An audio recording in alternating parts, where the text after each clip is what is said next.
At 4:30 p.m. on a sunny Thursday in Montgomery, Alabama, a black girl named Ayanna, no older than 10, stood outside the local grocery store holding a box of cookies. She was raising money for her school's robotics club. Her wide smile and polite demeanor charmed most passers-by, but one man, Charles Porter, a middle-aged white man known for his confrontational attitude, wasn't having it. "What is she doing here?" Charles muttered as he eyed her suspiciously. Moments later, the sound of sirens filled the air. But what happened when Ayanna's mother arrived left the entire crowd, including Charles, absolutely stunned. Ayanna had been excited about the fundraiser all week. Clad in her school uniform, a green polo shirt and khakis, she set up her little table just outside Parker's Market, one of the busiest grocery stores in town. The robotics team was her passion, and she was determined to do her part to help fund their trip to the state championship. Charles, who lived in a nearby neighborhood, had come to the store to pick up his usual, a six-pack of beer and a loaf of bread. He was the type of man who believed the world owed him something, and he didn't trust anyone who didn't look like him. Seeing Ayanna, there triggered something ugly in him. "Hey, you can't be here!" Charles barked, marching up to Ayanna's table. Startled but not intimidated, Ayanna replied, "I have permission, sir. The manager said I could." "Don't lie to me, girl," he spat. "You people are always trying to take advantage." Ayanna didn't know what to say. She stood there, frozen, as Charles pulled out his phone. He dialed 911 and said, "Yeah, I need the police here. There's a suspicious black girl loitering outside Parker's Market." The bystanders who overheard him began whispering among themselves. Some pulled out their phones to record, sensing that this might escalate. Within minutes, 2 patrol cars pulled up. Officer John Mitchell and Officer Rachel Hardy stepped out, surveying the scene.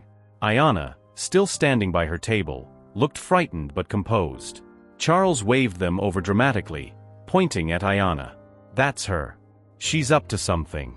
She doesn't belong here." Officer Mitchell approached Ayanna cautiously. "Young lady, what are you doing here?" he asked. "I'm selling cookies for my school," Ayanna said, her voice steady but nervous. "The manager said I could." Officer Hardy turned to the store manager, who had just stepped outside after hearing the commotion. "Is that true?" she asked. "Yes, I told her she could set up here," the manager confirmed. But Charles wasn't satisfied. "You need to check her. Who knows what she's hiding?" he insisted. As the officers tried to calm the situation, Ayanna finally spoke up. "Can I call my mom?" Officer Mitchell nodded. "Go ahead." Ayanna pulled out her phone and dialed. "Mom, can you come to Parker's Market? Please hurry." 15 minutes later, a sleek black SUV pulled up. Out stepped Mayor Lisa Daniels, the first black woman to hold the office in Montgomery. She was dressed in a tailored navy blue suit, her presence commanding instant attention. The crowd, which had grown larger, gasped as Lisa strode toward her daughter. "Mom!" Ayanna cried, running into her arms. Lisa hugged her tightly before turning to face the officers and Charles. Her piercing gaze locked onto Charles. "What's going on here?" she demanded. Charles, now visibly nervous, stammered, I thought she was loitering. I didn't know she was your daughter." "And you thought calling the police on a little girl was appropriate?" Lisa said, her voice cold and measured. Charles couldn't meet her eyes. By now, the crowd was buzzing. Many recognized Lisa and began recording the interaction. The situation had gone viral in minutes, with people live-streaming on social media. Lisa turned to Officer Mitchell. "Did you confirm my daughter's story?"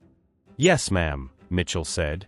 The store manager corroborated her account. "She's allowed to be here." "Then why is this man still standing here causing a scene?" Lisa asked. Mitchell glanced at Charles, who was shrinking into himself. "We'll handle it, Mayor Daniels." Lisa then addressed the crowd. "Let me be clear, my daughter has every right to be here. This is her community, and she's doing something positive for her school. We will not tolerate baseless accusations and harassment." The crowd erupted in applause. Charles tried to slip away, but a reporter from the local news station stopped him. "Mr. Porter, care to explain your actions?" Charles waved her off, mumbling, "No comment." The next day, the story was front-page news. "Racist incident at Parker's Market ends with mayor's bold stand," read the headline. The accompanying article detailed Charles's actions and highlighted Lisa's powerful response. Social media was ablaze with discussions. Some called for Charles to face consequences for wasting police resources, while others praised Lisa for handling the situation with grace and authority. At home that evening, Lisa sat down with Ayanna. "Are you okay?" she asked. "I'm okay, Mom," Ayanna said. "But why do people like him think they can treat us that way?" Lisa sighed. "Because they're scared of change.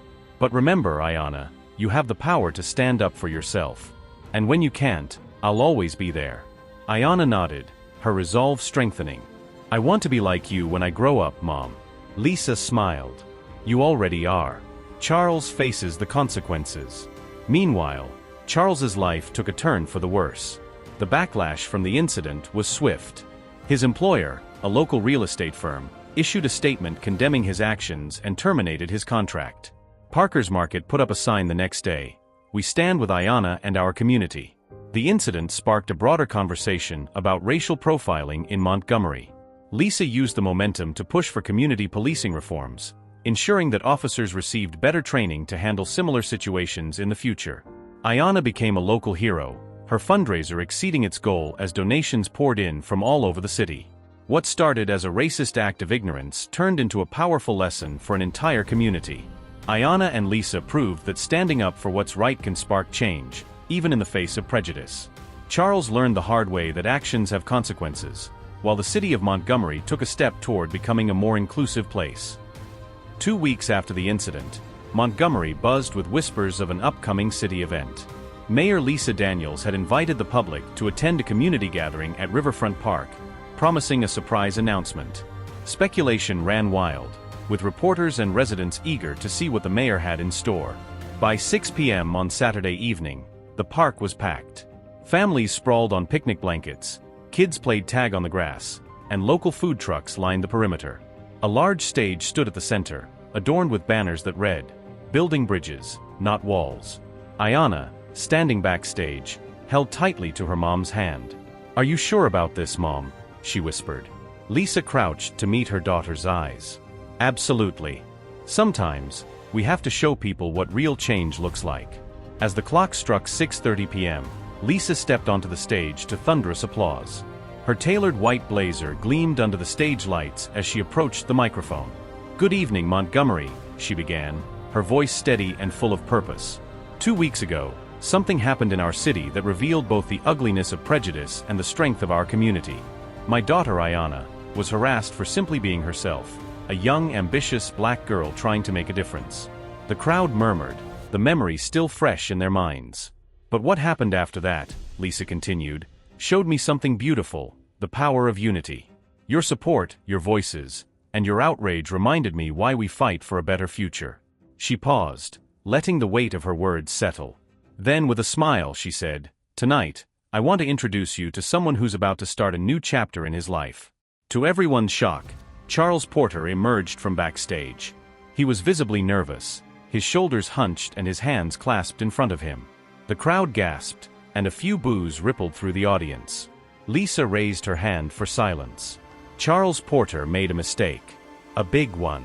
But he came to me after the incident, not with excuses, but with a desire to change. He apologized to Ayanna and me, and he asked how he could make amends, not just to us, but to the entire community. The audience fell silent, hanging on her every word. "So Charles and I came up with an idea," Lisa said, her smile growing. "We've created a new initiative, Montgomery Mentors. This program will pair at-risk youth with mentors who can guide them toward brighter futures. And Charles, as part of his personal growth, will be one of its founding members." Charles stepped up to the microphone, his voice trembling but sincere. "I know I've hurt people," he began. "What I did was wrong, and I take full responsibility. But I don't want my mistake to define me. I want to help ensure that no child in the city is ever treated the way Ayanna was treated." Ayanna, standing next to her mother, took the microphone. Despite her small frame, her voice carried across the park with a clarity and confidence that silenced the murmurs. "When I saw Mr. Porter that day, I thought he was just mean. But my mom taught me something important. People can change. And if we don't give them the chance to, nothing ever gets better." The crowd erupted into applause, many wiping away tears. As the sun set over the Alabama River, the mood shifted from tense to hopeful. The event turned into a celebration of second chances and community growth. Local businesses pledged support for Montgomery mentors, volunteers signed up on the spot, and the park buzzed with renewed energy. Charles mingled with the crowd, shaking hands and humbly accepting kind words from those who approached him. That night, as Lisa and Ayanna drove home, Ayanna leaned her head against the window, gazing at the city lights. "Do you think Mr. Porter will really change, Mom?" she asked. Lisa smiled, her hands steady on the wheel. "I think he already has. And by helping others, he'll keep growing." Ayanna nodded, her heart lighter than it had been in weeks. As they pulled into their driveway, Lisa added, "Remember, Ayanna, the best way to fight hate is with action." And tonight, we took the first step. Unbeknownst to Ayanna and Lisa, a video of Charles's heartfelt apology and the event's announcement had gone viral. By morning, their story had reached national news, inspiring similar mentorship programs across the country. Montgomery became a symbol of hope, proving that even in the face of prejudice, compassion and courage could forge a path toward unity. And Ayanna? She became a local hero, inspiring her classmates and her city to believe in the power of forgiveness and the strength of community. Sometimes, the most unexpected people become allies in the fight for justice. And sometimes, even a racist can learn to build bridges instead of walls.